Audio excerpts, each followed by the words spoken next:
हाँ तो भाई, कैसे हैं आप सभी लोग? उम्मीद करते हैं अच्छे ही होंगे। अभी 2-3 दिन से क्लासें बंद थी, थोड़ी अव्यवस्था हो रही है। जैसे मैंने कहा, अभी थोड़ा सा यहाँ से चेंज करके दूसरी जगह लगाने वगैरह का पूरा कैमरा वगैरह का सेटअप तैयार किया जा रहा है। कुछ टाइम लगेगा उसमें, ठीक है। शुरू करते हैं अपना विषय। आज का हमारा जो विषय है ना, बड़ा ही मज़ेदार और हमारे लिए हद से ज़्यादा महत्वपूर्ण विषय रहने वाला है। भैया, आज पढ़ने वाले हम एक ऐसे एक्ट के बारे में जो पहली बार भारत में कोई एक्ट पहली बार कुछ व्यक्तियों के नाम पे पढ़ा जाए, और उसका नाम है मार्ले मिंटो सुधार। और वैसे एक्ट है कौन सा? भारत प्रसाद अधिनियम 1909। तो हमेशा की तरह इसको हम 3 पार्ट में डिवाइड करके पढ़ेंगे। मार्ले मिंटो रिफॉर्म को मार्ले मिंटो सुधार 1909। हमेशा की तरह ऐसे हम 3 हिस्सों में बांटेंगे। पहला तो ये क्यों आया, भाई इसके आने के पीछे कारण क्या थे, क्या वजह थी जिसने इस एक्ट के आने का रास्ता प्रशस्त किया। दूसरा, यह एक्ट क्या था, इस एक्ट के प्रावधान क्या हैं जिनको हम पढ़ने वाले हैं, वो चीज आखिर है क्या। और तीसरा है इस एक्ट ने हमको क्या क्या व्यवस्था दी, उसका क्या वो अच्छी थी या फिर बुरी थी, यानी इस एक्ट के कुछ निष्कर्ष, इसके गुण दोषों के बारे में। देखिए, अगर हम राइटिंग में जा रहे हैं तो ये तीनों चीज़ें हमें पता होनी चाहिए।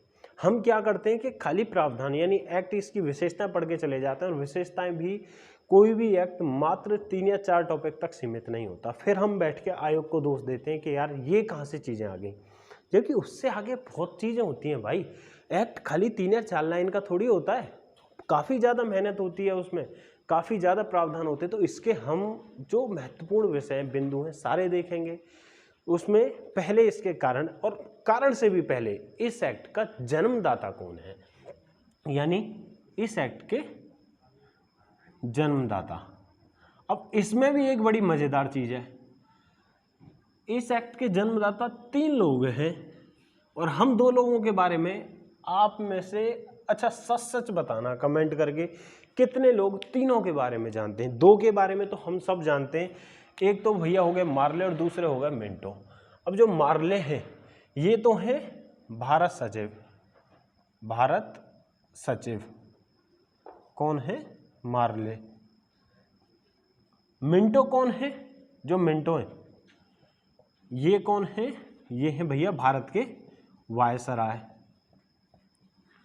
और तीसरे कौन व्यक्ति हैं? इन दोनों के बारे में मैं उम्मीद करता हूं 90% लोग जानते होंगे। जिन्होंने नहीं पढ़ा दिक्कत मत लीजिए, सारे के सारे पॉइंट पढ़ेंगे, जीरो से पढ़ेंगे। अब तीसरा हो रहा है इस एक्ट में, और वो है अरुंडेल कमेटी, अरुंडेल समिति। अभी अरुंडेल समिति भाई इसी ही की सिफारिश पर ये एक्ट लाया गया था, और हम इसको छोड़ के चले जाते हैं। यानी यह एक्ट किस कमेटी की सिफारिश पर लाया गया था? तो यह एक्ट लाया गया था अरुंडेल कमेटी की सिफारिश पर।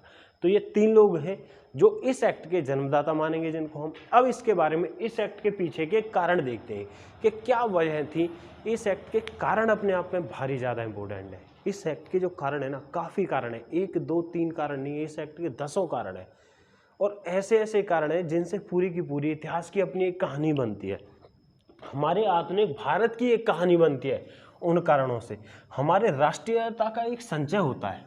अभी तक ध्यान रखना, भारत में राष्ट्रीयता पनप रही है, जो राष्ट्रवाद है वो अभी भारत में विकसित नहीं हुआ है अभी तक का। मतलब हम वर्तमान मतलब 1909 के समथिंग में हम जी रहे हैं, यानी भूत में हम वर्तमान जीने की कोशिश करेंगे।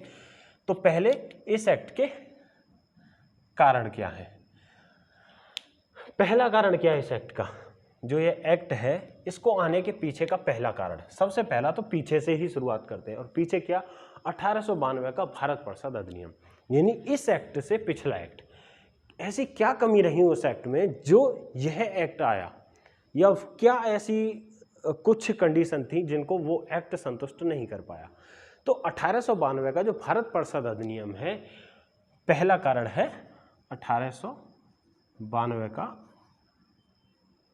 Indian council act. यह अपने उद्देश्यों में असफल रहा। इसने भारत में विधान परिषद दी, विधान परिषद दी, लेकिन क्या विधान परिषद को इसने पावर दी? बिल्कुल भी नहीं, बिल्कुल जीरो पावर दी इसने विधान परिषद के सदस्यों को। खासकर जो अभी इसने निर्वाचन व्यवस्था तो दी नहीं थी, यह भी इस एक्ट में बुराई थी, इसने निर्वाचन पद्धति नहीं दी।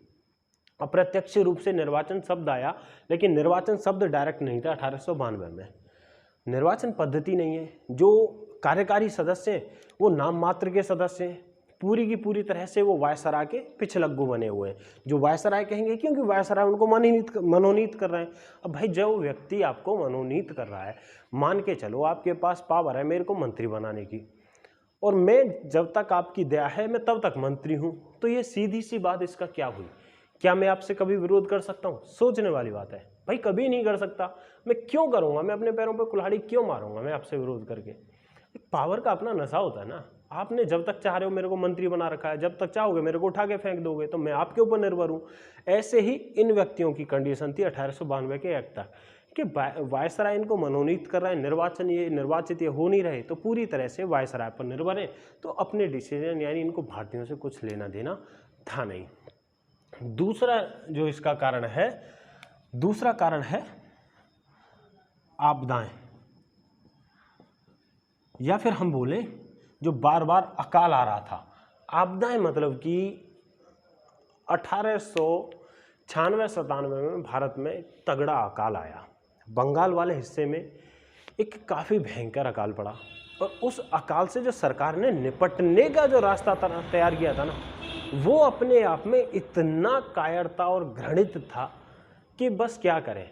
आप अकाल का मतलब समझते हो? अकाल का मतलब है लोग भूखों मर रहे हैं, लाखों लोग भूखों मरे, और उस कंडीशन में यहाँ पर अनाज प्रोवाइड कराने की बजाय यहाँ से अनाज को ले जा रहे हैं कहाँ पर?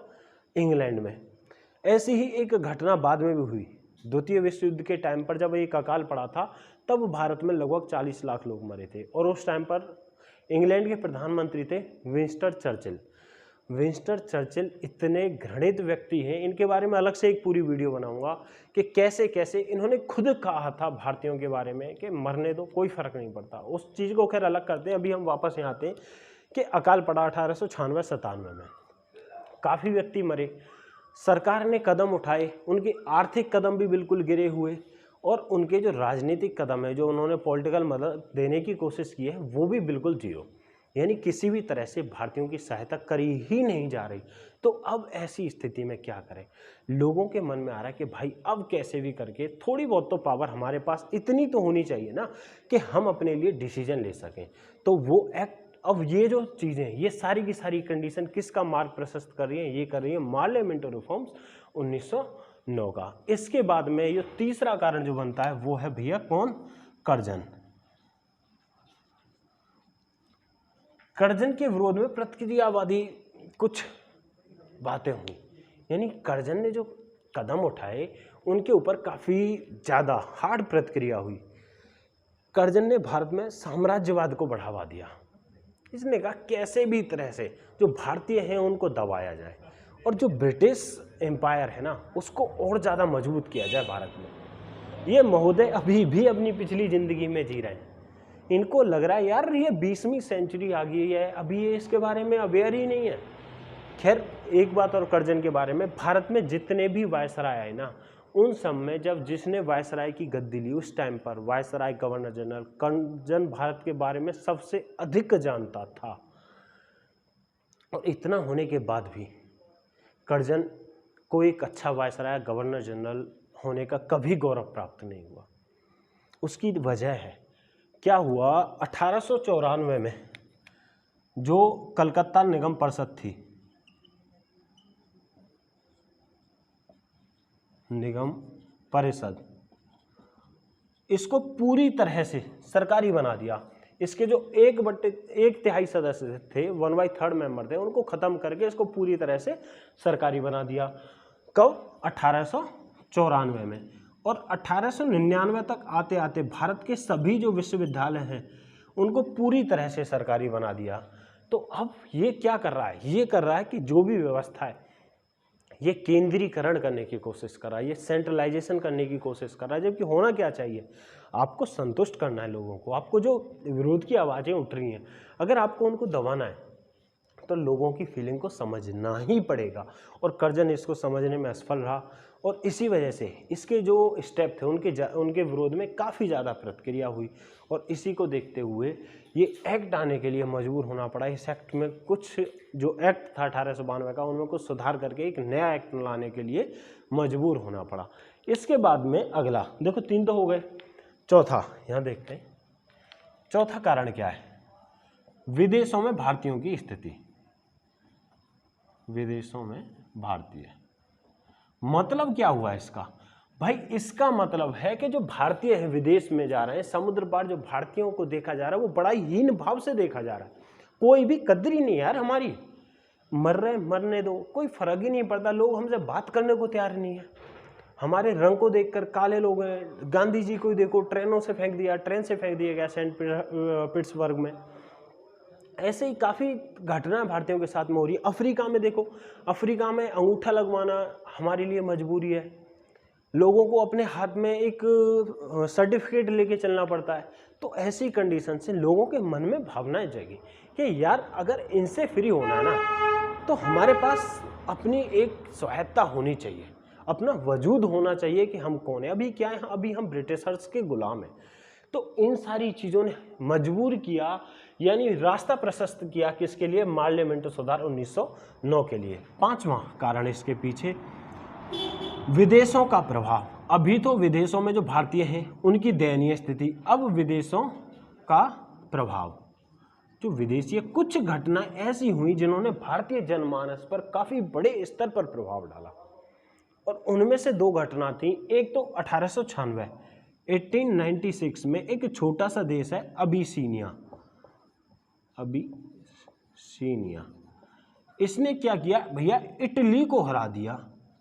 सोचो, एक गोवा से भी छोटा देश या गोवा जैसा देश और इटली जैसे यूरोपीय महाशक्ति, उस टाइम पे इटली महाशक्ति था, और उसको हरा दे, कितनी बड़ी बात होती है अपने आप में।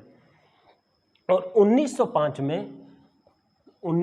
में जो जापान है, इसने किसको हरा दिया? रूस को। जो जापान है ये रूस को हरा देता है। अब भारतीयों के मन में यार एक बात जगी, और इन 2 घटनाओं ने एक ही चीज कहा कि जो यूरोपीय सर्वोच्चता का सिद्धांत है ना, उसका भंडाफोड़ करके रख दिया। बोले यार अब तक क्या थी यार, यूरोपियों को हराया नहीं जा सकता। जो यूरोपीय, इनका सूर्य कभी अस्त नहीं हो सकता। लेकिन इन 2 घटनाओं ने यह साबित कर दिया कि भाई इनको भी हराया जा सकता है। यह कोई अलग से खुदा के बंदे नहीं है, इनको भी बिल्कुल हराया जा सकता है अगर आप कोशिश करो तो। आपके अंदर वो पावर होनी चाहिए, या फिर आप इनसे एक अबिसिनिया अगर इटली को हरा रहा है, इतनी बड़ी शक्ति इटली, और उसको एक छोटा देश अबिसिनिया हरा रहा है, तो भारतीयों के मन में यह बात आई कि हम भी तो इनसे मुकाबला कर सकते हैं ना। अरे ज़्यादा नहीं, अपने अधिकारों की तो मांग कर ही सकते हैं। तो अधिकारों की मांग, और यही अधिकारों की मांग किसके लिए रास्ता प्रशस्त कर रही है? जो 1909 के पार्लियामेंट रिफॉर्म्स हैं इनके लिए। इसके बाद में अगला कारण, अब एक और घटना घट रही है। देखिए, जब मैंने कहा जैसे अकाल वगैरह आया था, तो उसी टाइम पर क्या था, कुछ जो पत्रिकाएं थीं वो भी निकलनी शुरू हुई। तो एक और कारण है इसका, क्या? पत्रिकाएं। ये पत्रिकाएं क्या हैं? देखो मैं ज़्यादा लिख नहीं रहा, वो आप लिख लीजिए, आप नोट्स बना लीजिए, क्यों कष्ट कराते हो मेरे से।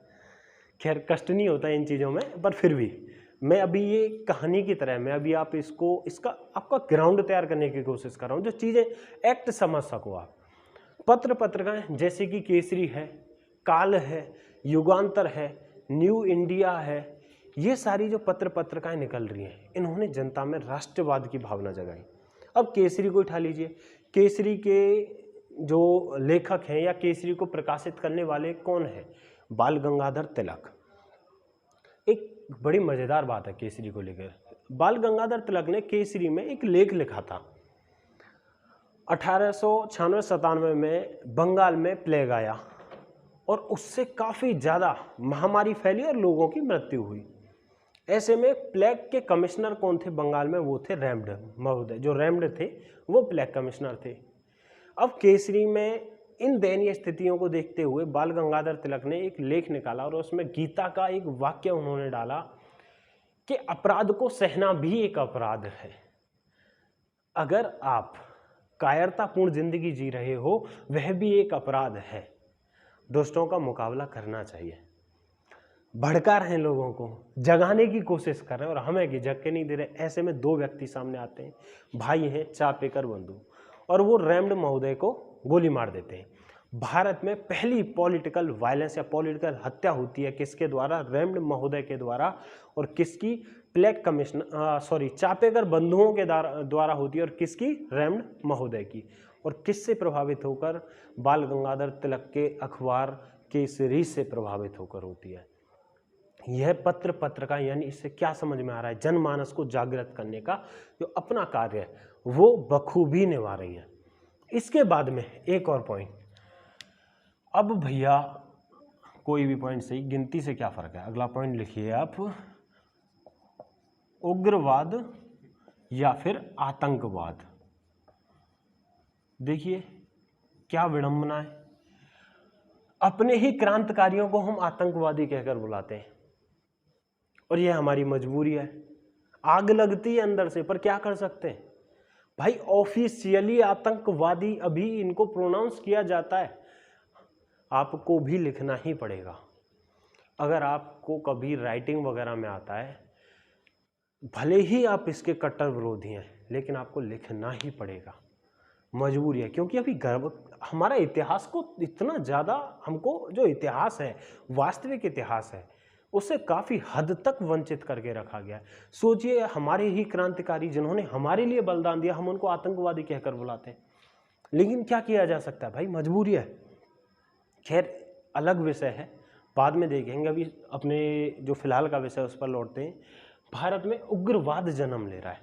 उग्रवाद जन्म कैसे ले रहा है? कर्जन की नीतियाँ हैं, बंगाल विभाजन किया है। दूसरा, साम्राज्यवाद को बढ़ावा दे रहा है, उसकी आर्थिक नीतियाँ, अकाल से निपट नहीं पा रहे, लोगों की दयनीय स्थिति है, भूखों मर रहे हैं। ऐसी कंडीशन में जो भारत का नवयुवक है वो सामने आता है और कहता है अब अधिकारों को हम छीन के लेंगे। जब ऐसी कंडीशन बनती है तो भारत में जो उदारवाद था उसके ऊपर उग्रवाद हावी होने लगता है। और इससे जो अंग्रेज हैं उनको डर लगता है कि कहीं ऐसा ना हो कि जो कांग्रेस की बागडोर है इन उग्रवादियों के हाथ में चली जाए। और इसी से बचाने के लिए और इन उग्रवादों से ज़्यादा उदारवादियों को अपनी ओर करने के लिए एक एक्ट आता, और उस एक्ट का नाम है कौन सा? Parliamentary reform 1909। देखेंगे कैसे इसने किया। इसके बाद में अगला पॉइंट है वो है कांग्रेस। कांग्रेस आज वाली कांग्रेस वाकई में नहीं भाई साहब, बहुत ज़्यादा बदल गई है कांग्रेस। जब से आप देखो इस कांग्रेस का कितने खंडों में विभाजित हो गई है। खैर हमको उससे कोई लेना देना नहीं है, ये कांग्रेस बीजेपी अपना अलग विषय है, हमारे इससे उनका कोई लेना देना नहीं है। जो है उस पर हम पूरी चर्चा करेंगे, लेकिन जहाँ नहीं है हम उनको साइड करके चलेंगे। कांग्रेस मतलब इंडियन नेशनल कांग्रेस, जो 1885 में स्थापना हुई जिसकी। अब कांग्रेस आवाज़ उठा रही है अपनी। 1805 के एक कांग्रेस के अधिवेशन में, कब है? 1805 का अधिवेशन है और इसकी अध्यक्षता कौन कर रहे हैं भैया? गोपाल कृष्ण गोखले। गोपाल कृष्ण गोखले, इन्होंने इस अधिवेशन की अध्यक्षता की और इसमें एक प्रस्ताव पारित हुआ कि भारत का जो शासन है उसमें भारतीयों का शामिल होना जरूरी है। कि यार एक बात बताओ, हमारे लिए कानून बन रहा है और उसमें हम ही लोग शामिल नहीं है, तो यह किस बात का कानून है? आप कैसे हमारी वेदना समझेंगे? इसलिए कहते हैं कि कांग्रेस का एक अहम योगदान था। जो शुरुआती कांग्रेस थी, भले ही उदारवादी थे, लेकिन वो समझ रहे थे वक्त की नजाकत, अधिकारों को धीमे धीमे, क्योंकि उस टाइम पर भाई हम डंडे के जोर पर ले ही नहीं सकते थे, इतनी पावर कहाँ थी हमारे पास। मारते, दौड़ा दौड़ा कर मारते, फिर क्या कर लेते हम? एक बार कहने की ऑर्डर थी शूट, ढेरों सारी गोलियां चलती, 4 आदमी मारते और उसके बाद कभी कोई आंदोलन में शामिल नहीं होता। तो उदारवाद जरूरी था, वक्त की नजाकत को समझना जरूरी था। इसलिए ये लोग मांग कर रहे हैं कि भारतीयों का जो विधायिका है उसमें शामिल, या फिर रूल मतलब जो कानून बनाए जाते हैं उसमें शामिल होना जरूरी है। और इसी को लेकर जो गोपाल कृष्ण गोखले जो 1805 में कांग्रेस के अध्यक्ष हैं, किससे मिलते हैं? लॉर्ड मार्ले। मार्ले कौन? भारत सचिव से। यह हो गया। इसके बाद में एक और चीज जिसने इस एक्ट का काफी हद तक मार्ग प्रशस्त किया और जिसके लिए ये एक्ट जाना जाता है, और वो चीज है क्या? सांप्रदायिकता। और इसमें आपको एक नाम याद रखना जरूरी है, और वो नाम क्या है भैया? वो नाम है आगा खां। आगा खां एक प्रतिनिधि मंडल के साथ में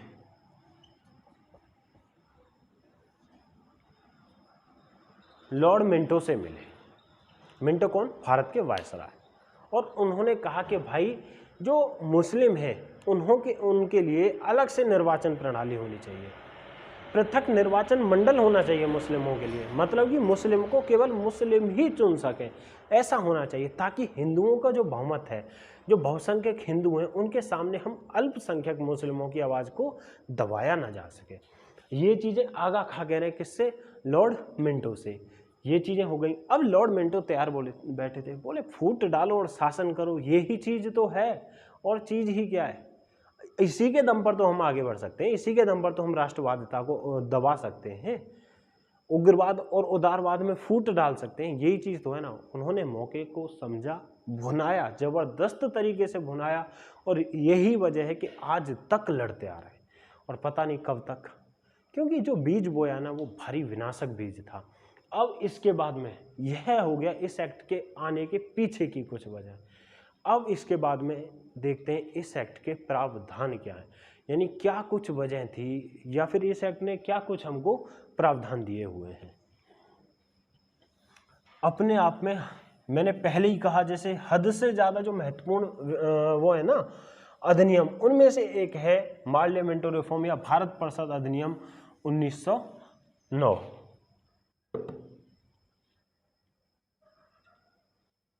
हो गई सर। इसके बाद में देखते हैं हम इसके प्रावधान, क्या क्या प्रावधान की इतनी डिमांड हो रही थी भाई, अब कैसे उनको शांत करोगे? तो कुछ ना कुछ तो कदम उठाओगे ना। तो पहला ऐसा है, ऊपर से जगह ही खाली कर लेते हैं ना, हमको पता तो है ही है हम क्या पढ़ रहे हैं। प्रावधान, चलो यहां पे लिख देता हूं प्रावधान। इसने सबसे पहला कार्य किया, जो विधान परिषद है,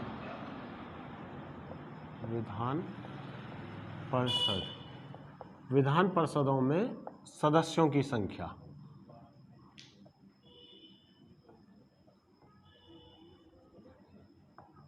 इसको भैया क्या किया? इसको बढ़ा दिया।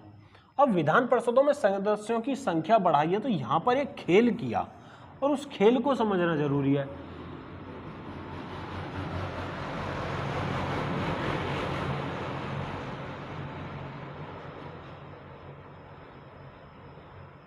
इसने विधान परिषदों में जो सदस्यों की संख्या बढ़ाई थी उसको दो हिस्सों में डिवाइड किया, एक तो केंद्रीय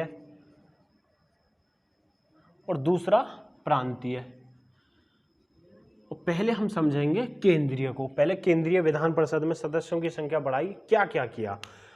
टोटल संख्या को इसने कर दिया 69, यानी 69 सदस्य होंगे। और अब इन 69 सदस्यों में भी इनको दो हिस्सों में बांटा, शासकीय और अशासकीय, शासकीय सदस्य और अशासकीय सदस्य, दो हिस्से हो गए। अब इसमें जो शासकीय सदस्य हैं उनकी संख्या इसने कर दी 37, और ये अशासकीय सदस्य कितने रह गए फिर? 32। अब ये शासकीय सदस्य हैं, इनमें से भाई 9 तो होंगे पदेन, और बाकी किसके द्वारा जो 28 हैं ये गवर्नर जनरल द्वारा क्या होंगे? मनोनीत सदस्य होंगे। अब पदेन सदस्य का मतलब समझते हो आप?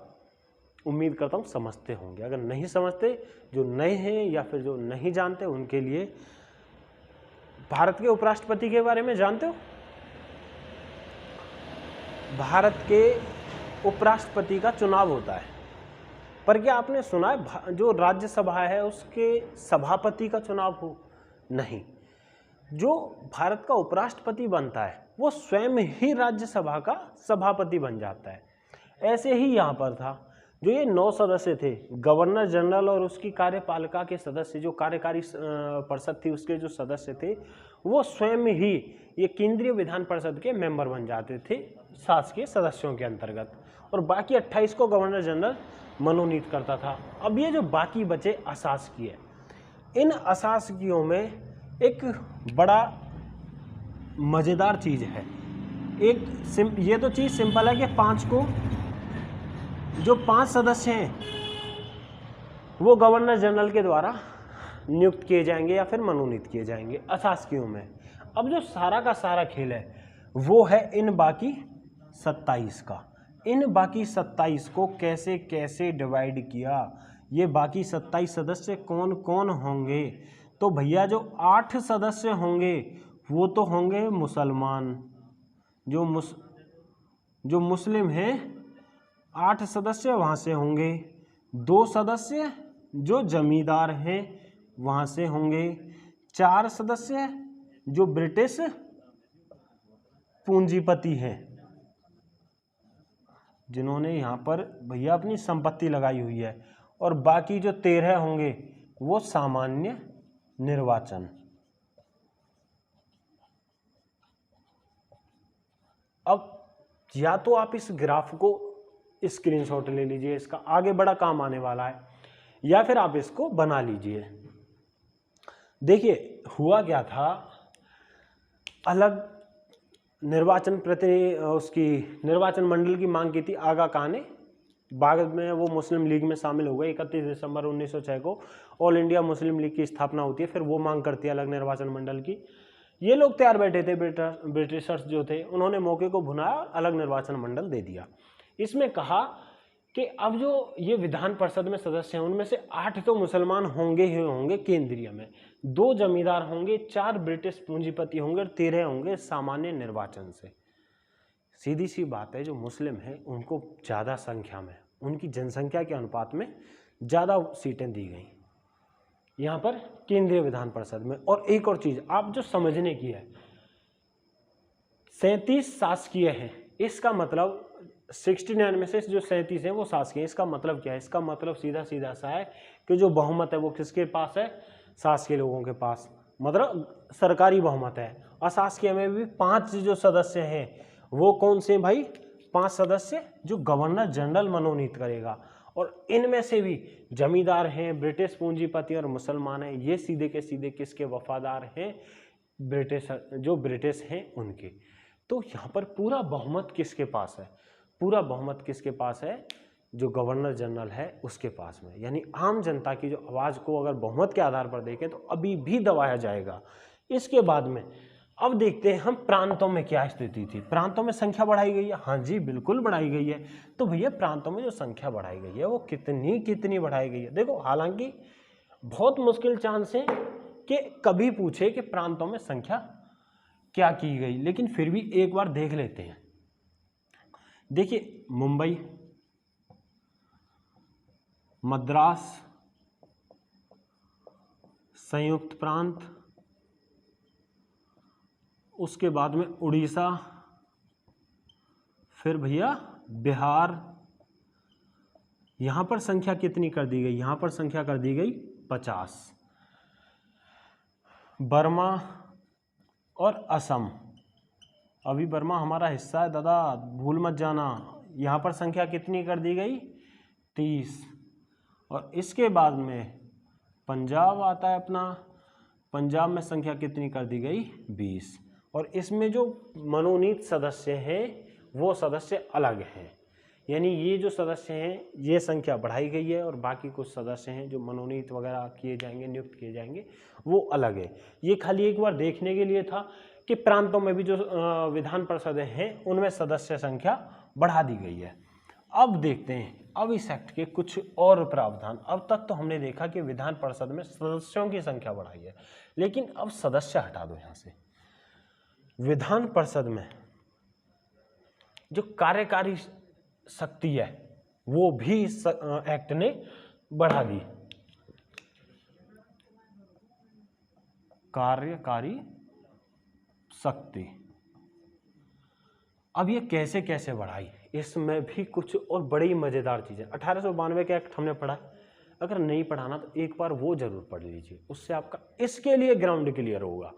1892 के एक्ट ने क्या कहा था कि आप पूरक प्रश्न नहीं पूछ सकते। इस एक्ट ने कहा कि भैया जो व्यक्ति जो मूल बिल ला रहा है वो चाहे तो पूरक प्रश्न भी पूछ सकता है, पूरक प्रश्न भी पूछ सकते हो। दूसरा, इस एक्ट ने कहा कि आप अगर सार्वजनिक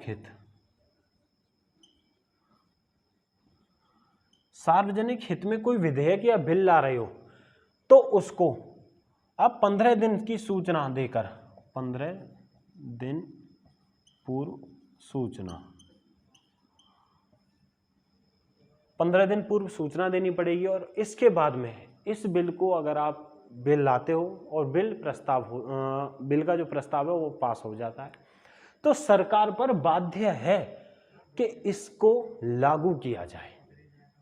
बड़ी मजेदार चीज है, यानी सरकार पर बाध्यकारी कर दिया कि भाई बिल को आपको लागू करना ही होगा अगर ये सार्वजनिक हित का कोई बिल पास हो रहा है तो। और उसमें चाहे ये इसमें वित्तीय मामले हो, राजस्व मामले हो या फिर अन्य मामले हो, चाहे कोई भी मामला हो, ये सरकार पर बाध्य होगा कि इसको लागू करें। तीसरा, इसने कहा जो एक और पावर है बजट। अब तक क्या था, आप बजट पर बस बहस कर सकते थे, उसके मामलों पर ना आप मतदान दे सकते थे, नहीं आप कुछ और कर सकते थे। लेकिन इस एक्ट ने कहा कि आप बजट में राजस्व, वित्तीय मामलों पर तो भैया मत दे सकते हो, साथ साथ बजट पेश कर सकते हो। यह अपने आप में बड़ी पावर है। अब जो सदस्य हैं विधान परिषद के, कोई भी बजट पेश कर सकता है, मतदान भी कोई भी कर सकता है, राजस्व वित्तीय मामले हैं उन पर भी मतदान कर सकते हो, बहस भी कर सकते हो, पूरक प्रश्न भी पूछ सकते हो और बिल लागू भी करवा सकते हो। यह पावर है। लेकिन जैसा कि मैंने फिर कहा, आप दोबारा ग्राफ देखिए, उसमें क्लियर कहा गया है कि भैया जो पूरा का पूरा बहुमत है वो किसके पास है, वो पूरा बहुमत तो किसके पास, सरकार के पास है। तो हम लोग तो कुछ कर ही नहीं सकते, तो हम किस बात के रहेंगे। लेकिन क्या है, थोड़ी तो पावर मिली ना, लेकिन आवाज दबाने वाली पावर मिली इस एक्ट के द्वारा। साथ साथ ये चीजें हो गई, अभी और भी इस एक्ट ने और बड़ी बेहतरीन चीज की, और उम्मीद करता हूं, उम्मीद क्या पूरा भरोसा है, एक के बारे में तो आप सभी लोग या फिर काफी हद तक लोग जानते होंगे, लेकिन दूसरे के बारे में शायद कुछ ही लोग जानते होंगे। क्या है, कार्यकारिणी परिषद में भारतीयों की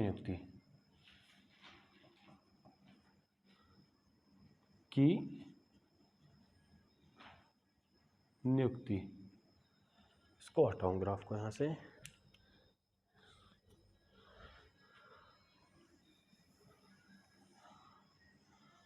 अब कुछ जो भारतीय थे उनका कार्यकारिणी परिषद में नियुक्ति की गई, जिनमें से 2 नाम हैं, नाम तो 3 हैं जो आपको याद रखने हैं और 2 खंडों में याद रखने हैं। एक तो क्या, भारत सचिव की कार्यकारिणी परिषद, और दूसरी कौन सी, वायसराय की। वायसराय की कार्यकारिणी परिषद में किसको नियुक्त किया गया, सत्येंद्र प्रसाद सिन्हा। काफी लोगों को इनके बारे में पता होगा, लेकिन सच सच बताओ कि भारत सचिव की कार्यकारिणी परिषद में किन 2 सदस्यों की नियुक्ति की गई थी। पहली बार किन 2 भारतीय सदस्यों को भारत सचिव की कार्यकारिणी परिषद में जगह मिली, तो भैया वो कौन कौन 2 सदस्य हैं। अच्छा, ईमानदारी से कमेंट करके बताना आप में से कितने लोगों को पता था। एक तो के.जी. गुप्ता साहब हैं, के.जी. गुप्ता, और दूसरे हैं सैयद हुसैन बिलग्रामी, सैयद हुसैन बिलग्रामी। इन 2 सदस्यों की कहां पर नियुक्ति की जा रही है? भारत सचिव की कार्यकारिणी परिषद में। और सत्येंद्र प्रसाद सिन्हा की कहां पर? वायसराय की कार्यकारिणी परिषद में। ये हो गया। इसके बाद में और भी कुछ 2 चीजें हैं। एक तो इस एक्ट ने क्या किया कि जो मुस्लिम हैं उनके लिए मताधिकार में आय में जो छूट थी वो हिंदुओं की अपेक्षा ज्यादा रखी। यानी यहां पर भी इस एक्ट ने सांप्रदायिकता का तो बीज बो ही दिया। जैसे मैंने पहले बताया कि मुस्लिमों के लिए अलग निर्वाचन मंडल की व्यवस्था की गई इस एक्ट के द्वारा, मुस्लिमों के साथ साथ जमींदारों के लिए भी इस एक्ट के द्वारा अलग निर्वाचन मंडल की व्यवस्था की गई। जमींदार भी अपना सदस्य चुन सकते हैं। अब इसमें क्या किया, जो मुस्लिमों के लिए मताधिकार में आय की छूट,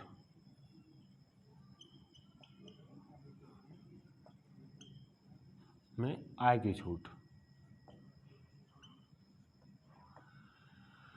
हिंदुओं के लिए मान के चलो ये था। अब तक इसमें सभी के लिए मताधिकार नहीं है अभी तक। इसमें अभी तक क्या सीन था कि एक स्पेशल ग्रुप वाला व्यक्ति, जो कुछ एक स्पेशल लिमिट थी कि जो इतना टैक्स पे करते हैं या फिर जो इतना इनकम करते हैं वही व्यक्ति मताधिकार दे सकते हैं। लेकिन इसमें क्या था कि जो मुस्लिम है उनके लिए वो लिमिट कम रखी गई। जैसे हिंदुओं के लिए अगर 100 रुपये टैक्स पे करने की व्यवस्था है तो मुस्लिमों को के लिए उसको घटाकर 70 रुपये कर दिया। तो यह भी अपने आप में भेदभाव, सीधा सीधा बात है। 1892 का भारत परिषद अधिनियम था वो लाया गया था ताकि जो कांग्रेस है उसको ख़त्म किया जा सके। लेकिन जो 1909 का पार्लियामेंट्री रिफॉर्म है वो लाया गया ताकि जो कांग्रेस का उदारवादी समूह है उसको अपनी ओर मिला लें और साथ ही साथ जो मुस्लिम वर्ग है उसको भी अपनी ओर मिला लें। और इसके लिए उन्होंने पूरी कोशिश की। कांग्रेस के उदारवादी समूह को अपनी ओर मिलाने का मतलब इन्होंने विधान परिषदों में छूट दी, कुछ पावर्स भी दिए और साथ साथ मुस्लिमों के लिए अलग निर्वाचन मंडल की व्यवस्था की कि मुस्लिमों को केवल मुस्लिम व्यक्ति ही चुन सकता है। जहाँ पर मुस्लिम बहुसंख्यक हैं वहाँ पर मुस्लिम के लिए केवल मुस्लिम व्यक्ति ही वोट डालेगा और मुस्लिमों के मताधिकार भी कम रखे गए। अब इसके बाद में इस एक्ट ने क्या इसके निष्कर्ष हैं? पहली बार इस एक्ट ने पहली बार निर्वाचन प्रणाली दी। निर्वाचन प्रणाली 1892 के एक्ट ने अप्रत्यक्ष रूप से निर्वाचन प्रणाली दी। उसमें डायरेक्ट निर्वाचन शब्द नहीं था, लेकिन इस एक्ट में निर्वाचन शब्द था। तो पहली बार निर्वाचन प्रणाली कहाँ से आ रही है? तो वो आ रही है 1909 के पार्लियामेंट्री रिफॉर्म्स के। तो अब इसके बाद में देखते हैं कि इस एक्ट में क्या हम निष्कर्ष निकाल सकते हैं। क्या ये एक्ट अच्छा था, क्या कमियां रह गई इसमें, वो निष्कर्ष हम क्या निकाल सकते हैं। और उसके बाद में कुछ व्यक्ति हैं, मार्ले इसके बारे में क्या कह रहे हैं, मिंटो इसके बारे में क्या कह रहे हैं और महात्मा गांधी इस एक्ट के बारे में क्या कह रहे हैं, ये चीज़ देखेंगे। ठीक है,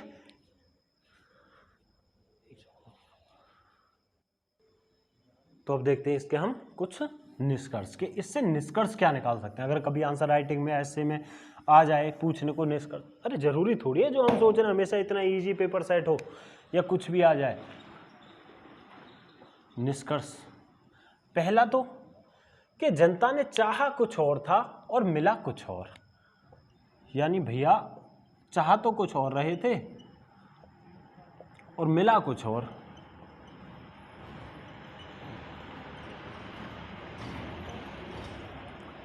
दूसरा हम कह सकते हैं कि इस एक्ट के द्वारा जो राष्ट्रवादी दल हैं उनमें फूट डालने की कोशिश की गई। राष्ट्रवादी खेमे में फूट मतलब उदारवादियों को अपनी तरफ करने की कोशिश की गई और साथ में जो उग्रवादी हैं उनको दबाने की कोशिश की गई इस एक्ट के द्वारा। तीसरा हम कह सकते हैं कि अप्रत्यक्ष तो चुनाव थे और जो सीमित मताधिकार हैं, सीमित मताधिकार, और यह अपने आप में बड़ा नुकसान है कि हर कोई व्यक्ति वोट ही नहीं डाल सकता। कुछ एक स्पेशल व्यक्ति हैं बस वही वोटिंग कर सकते हैं, बाकी लोग तो वोट कर ही नहीं सकते। ठीक है, और सबसे मेन जी संसदीय व्यवस्था तो दी, आप लिख लेना, संसदीय व्यवस्था तो दी लेकिन उत्तरदायित्व नहीं दिया।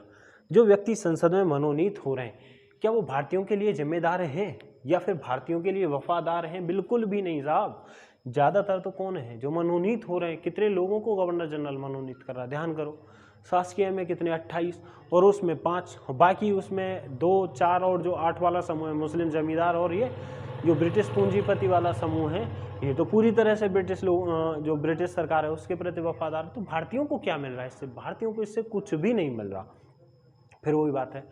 और ज़्यादातर भारतीय कौन है? जो उग्रवादी हैं, वो तो इसका कड़े शब्दों में विरोध कर रहे हैं। उदारवादी भी इसको ये कहकर निकल लिए कि जी एक्ट में तो कुछ है ही नहीं। केवल कुछ व्यक्ति जैसे गोपाल कृष्ण गोखले साहब हैं, उन्होंने इसको भुनाया। इसको भुनाया मतलब ये जो एक्ट ने मौका दिया था, उन्होंने इसको भुनाया और विधानसभा में जाकर प्रस्ताव से अपने मांग रखी, बहस की बिलों पर। लेकिन कुछ व्यक्ति थे जो इससे एक्ट के बारे में, जिनके विचार हमको जानने चाहिए, और उनमें से ही अब एक तो वही भारत सचिव और जो वायसराय हैं, वो एक्ट के बारे में क्या कह रहे हैं, उनके विचार देखते हैं हम। क्या अब हमारा विचार देखिए, पहला कौन? मार्ले। मार्ले को देखते हैं, मार्ले क्या कह रहे हैं। अब लिख लेना, मैं बताता हूँ। मार्ले कह रहे हैं कि जो भारतीय हैं वो शासन करने योग्य ही नहीं है, तो हम उनको शासन का अधिकार दें ही क्यों? एक तो ये हो गया।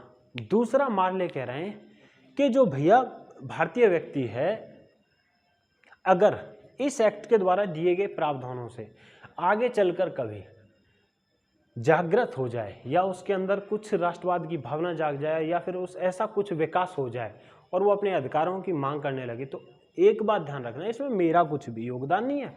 मैं रत्ती भर भी नहीं चाह रहा कि भारतीयों को अधिकार मिले। यह बात किसके द्वारा कही गई है? यह बात कह रहे हैं मार्ले। मिंटो क्या कह रहे हैं?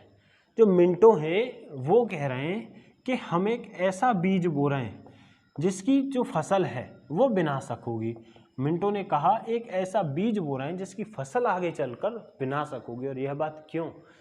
समझदार व्यक्ति थे, समझ गए, बोले कि आप भारतीयों को अधिकार दे रहे हो, थोड़ा सा अधिकार दे रहे हैं, यानी अब इनको प्यास बुझाने के लिए आप जो थोड़ा सा पानी दे रहे हो ना, समझ जाएंगे पानी से प्यास बुझती है। अभी तक तो इनको पता ही नहीं है, प्यासे पर यही नहीं पता कि प्यास में क्या पिया जाए या क्या किया जाए, बस विचल रहे हैं इधर से उधर, उधर से इधर। अब आपने इनको दे दिया पानी, तो ये समझ जाएंगे।